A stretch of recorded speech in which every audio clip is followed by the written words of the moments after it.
Nice choice, huh? So thank you for choosing to be here with us this morning in person or in our virtual connected group.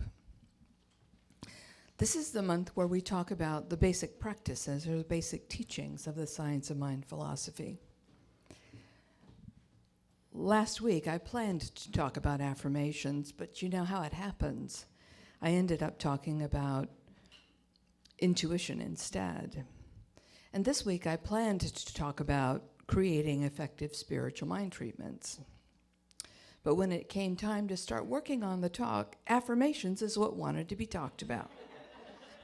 So you just go with it, because, you know, God knows, because I don't. And it was important to connect the dots between our intuitive selves, because we don't think about that. We don't give it as much credibility as it deserves, because we do act intuitively, whether we're aware of it or not. And it's not commonly what we think about when we think about smart people, because we think about people who know stuff, and we don't think about people who know stuff as people who are acting intuitively. Those are people that are weird, right? And yet, if you think about people that you know that are creative and inventive and intelligent, they often get their idea intuitively. And those of you that are creative and inventive and intelligent know that, because the first idea is kind of a download. It might just be a glimmer, but it's something that doesn't necessarily form logically in our brains. It's something that comes. And we don't understand it, because it's not about thinking. It's about being aware and being open. And one thing that I know about many of us, probably all of us, is that we all have these hits, these glimmers of intuitive knowing all the time. But we seldom understand them, or we seldom acknowledge them, and we definitely don't understand them, and we don't necessarily honor or recognize the importance of this incoming in our lives. And off the top of my head, I can think of two instances just before the pandemic started where people acted intuitively. Two small businesses that changed their business practice dramatically, like weeks, days before the pandemic hit and everything shut. And they were unaffected. They continued to do business. One was a restaurant that shifted their practice to catering. Some of you know this restaurant. We've eaten there before. We've eaten their food. And then the other was even worse, stranger than that. It was an accountant. And he sold his business. He retired and sold his business, handed it off to somebody else, like the week the world changed. And if you had asked him if he knew about that intuitively, he would say, no, it's just chance. Well, you know what chance is, right? Right? It's us not paying attention. So it's not really a surprise if we downplay this intuitive nature we have, because the world at large doesn't necessarily recognize it as being valuable, unless you happen to be an artist or something. For the rest of us who operate logically, it's a thing, and we act on a basis of that, but then we have to build a framework underneath it to explain it, because it's not normal. Heavens. But we do get used to relying on this second sense, or seventh sense, or sixth sense, or however many it is, because we get access to knowledge we have no business having.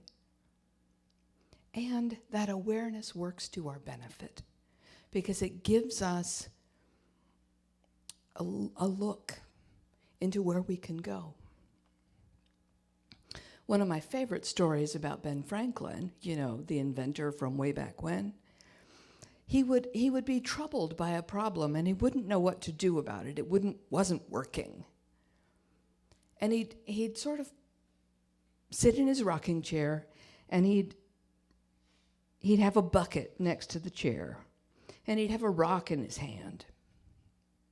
And he'd sit in his chair and he'd shut his eyes and he'd rock back and forth and he'd he'd make space in his mind for the solution to that problem to show up.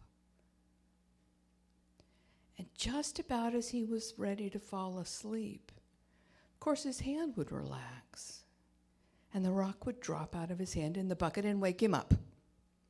Well, guess what happened when he woke up? He had another solution, and quite often it was the right one. So we get to create ways to use our own intuitive self to access that bit of knowledge, awareness, instruction, guidance, whatever word you want to use. And whatever works for us gets us to the place where we choose to go. People who know me well know that I have a sort of a catchphrase that I use. If I'm stuck in a thing and I don't know a way forward, I remind myself that there's always a way. And I speak it out loud. There is a way, what is it? And then I wait. I wait for the answer. There is a way, what is it? It's kind of brazen, right? And yet, something always comes. And it might not be the answer, but it's a piece of the story that moves me forward. So what does all this have to do with claiming our good? The topic for today's talk. The answer, honestly, is almost everything. Because we have to be willing to know that we can know and that we do know, even if we are not aware of it yet. And then we have to be willing to acknowledge it, accept it, claim it, realize it, and then act on it. So yes, today's talk and then tomorrow night's practice for Science of Mind Basics is about creating affirmations that work, that we're willing to believe, that are bigger than our present life experience if we wish to have a different life experience than we're having. If you're completely content and you don't want to change anything, rock on. Most of us want to have a slightly different experience. And the question is, how do we move that way? A very good tool is affirmations. From the spiritual thought that I read earlier today, from Dr. Ernest Holmes, The Science of Mind, page 416. In this discovery of the self, each individual impresses the law with the images of their own belief about themselves, and the law creates a form around these images. Most of y'all know the law, right? The law of cause and effect gives us what we're willing to imagine as true for ourselves. It's not something fancy, magical. It's something that works because I believe it, because I operate with the laws of nature. Gravity doesn't work because I understand the mechanics of it. It works because it works. And I know how to stand up and how not to fall down because I understand how to work with gravity. So,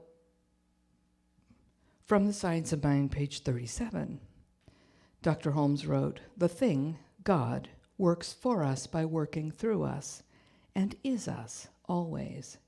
It cannot work for us any other way. It spreads itself over the whole universe and shouts at us from every angle. But it can become power to us," and then he switches to capital letters, which I think is yelling, "only when we recognize it as power." It can become power to us only when we recognize it as power. And then in the 4th paragraph, he continues, our belief sets the limit to our demonstration of a principle, which of itself is without limit. It is ready to fill everything, because it is infinite. So it is not a question of its willingness, nor of its ability. It's entirely a question of our own receptivity. This is not a new idea for most of you. Then why are we not living the lives of our choosing? Or are we?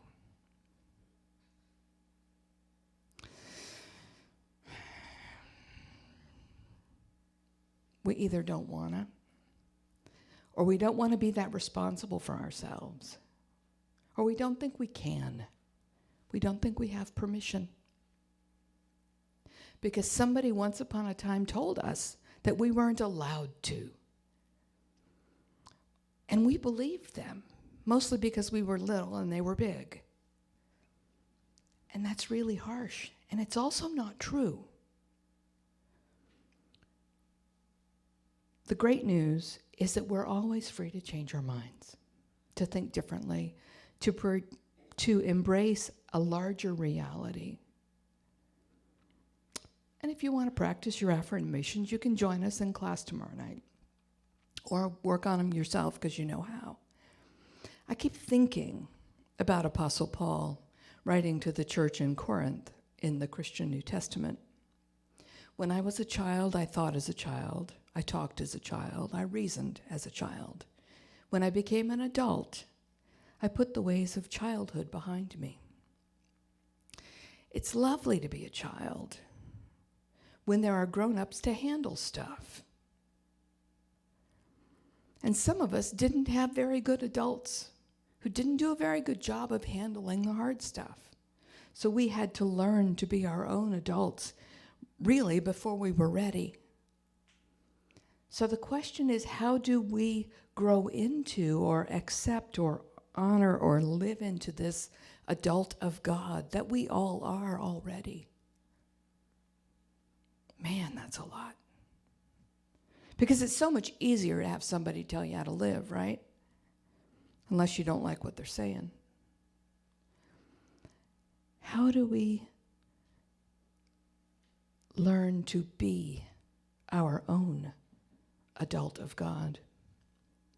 Where we really are mentally, emotionally, spiritually, physically willing to step into that reality. Practice, sorry, it's what it is. It's work. It takes us owning our truth to step into that reality. That's just how it is. And until then, we're children and other people tell us and we believe them. And so we have to pony up and play like the adults of God that we are. So yesterday, in the daily reading in the Science of Mind magazine, Dr. Marilyn Leo wrote, "We're grown now. We should be able to think for ourselves. We are aware of what others may or may not have or experience. And we realize that what our neighbor has does not limit or influence our experience. There is a limitless amount of good. It is up to us to be grateful for what we have and know that we're always cared for. There's always enough of every good thing for everyone who is willing and desirous to accept the many gifts of Spirit. They will always be filled to the brim and running over." So now I want to talk about our beloved center, and I want to talk about my relationship with it. Ever since I walked in the door in March of 2009, I felt like I was home, and that these were my people. Over the years, the particular people have changed, because that's what happens. People come and go. But that feeling of community hasn't changed. Within 2 months of my arrival, I was in foundations class. And I was on the board within 9 months. And I've been a leader in this community for 13 years. Student, office person in the back, practitioner, ministerial student, associate minister, and then senior minister. For some of you, I'm the only CSLT minister you've ever known. For others, I'm just one in a series, 6, 7, and there have been gaps when there wasn't an active minister in place. The center continued. The center continued to operate and continued to be a community that supported each other and themselves and the whole, this idea of CSLT in Tucson. Some of the gaps were gnarly. I've read the stories. So here we are. Some part of me has known intuitively for most of a year that it was time for me to retire from active pulpit ministry. I'm sorry to say that to y'all that are new in the room, but it's just what happened. You showed up today. Congratulations. And it's time for me to shift to writing and teaching. I did my best to ignore it. We do that, right? You get an intuitive hit and you don't like it. You say, no, really, that's not it. But really it is. And I love you all. And it's time for me to be done as a regular member of this story. And another part of me knows that by staying, I'm limiting the good here. I'm limiting what's possible here. So I don't want you to feel abandoned, because you're not. You're not ever abandoned. And yet I can't control how you feel. It's not my right or my job to do that. My job is to do what's mine, and your job is to do what's yours. And you can't be abandoned, because the divine cannot, will not abandon any of us. It lives in us as us, and we live in it. And you are in this community that supports itself. I will be stepping down the end of February. The board and the practitioners and others in the extended leadership team and I have already started working on a transition plan. We've met with home office. They know the game. They know what's going on. And we've had conversations around moving forward for this center, our center, because I want it to flourish just as much as you do. And in time, probably not terribly long, y'all will be able to regroup and put out a request for a new minister because you're ready. So that's what it looks like. Fortunately, we're in reasonable financial shape, better than when I took over, thanks to our generous donors and supporters. So I'm not leaving with bad juju. And I would have loved to have seen participation and attendance increase. And it wasn't mine to do. I could do what was mine, and that was what I could do, and that was all.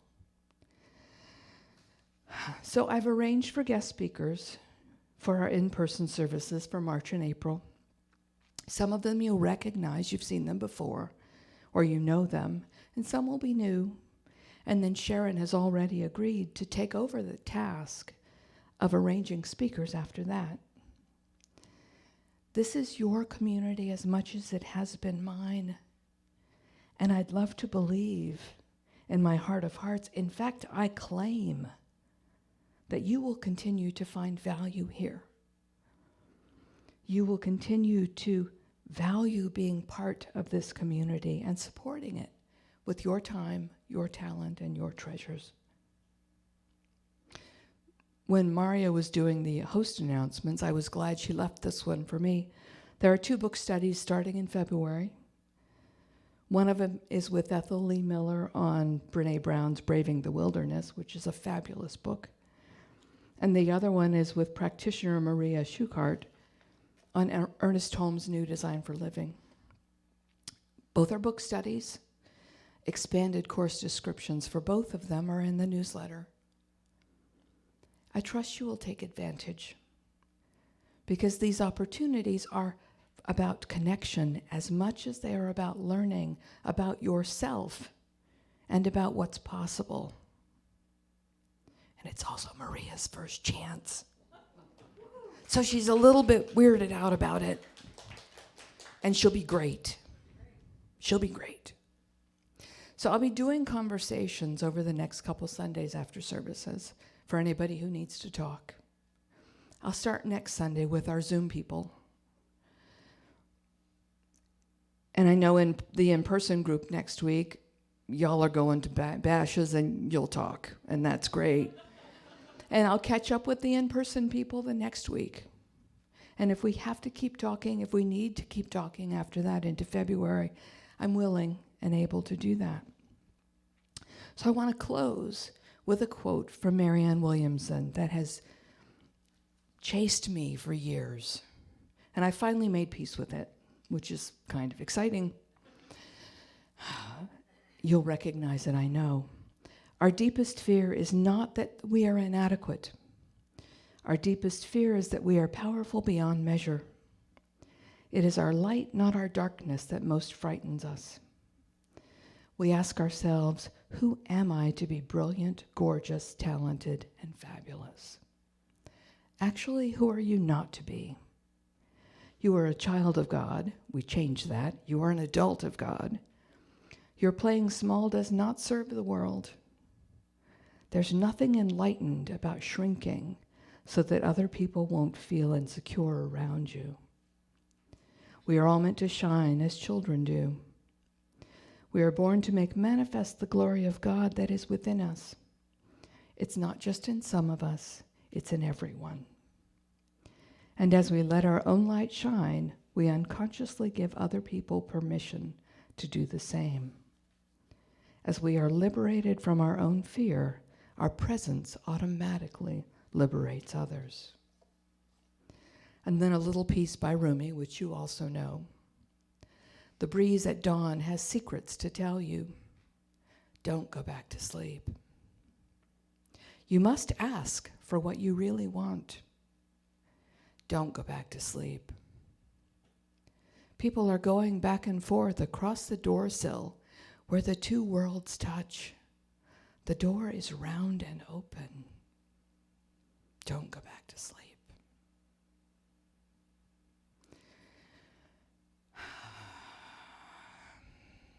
Own your intuition. Own your truth. Own your place in community. Own your presence as the divine as you. Bless yourself and bless us all. Thank you.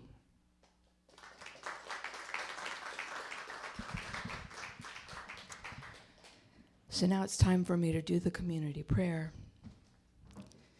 And we speak affirmatively around here, which is claiming the good we desire. No begging or beseeching or whining. It's not part of the deal. So I breathe in this space. I breathe in this divine wholeness. I breathe in this one life that lives as my life, that lives as the life of all. I know that each one is a walking, talking, living expression of God. I accept and claim and know this for myself, and I know it for everyone.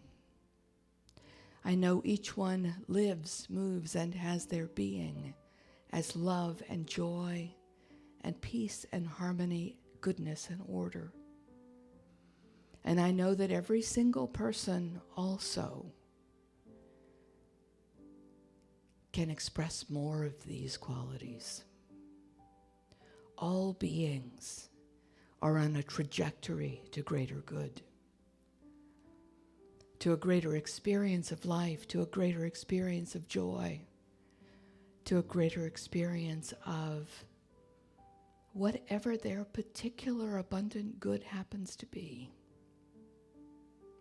And I know that this good is more fully experienced in community.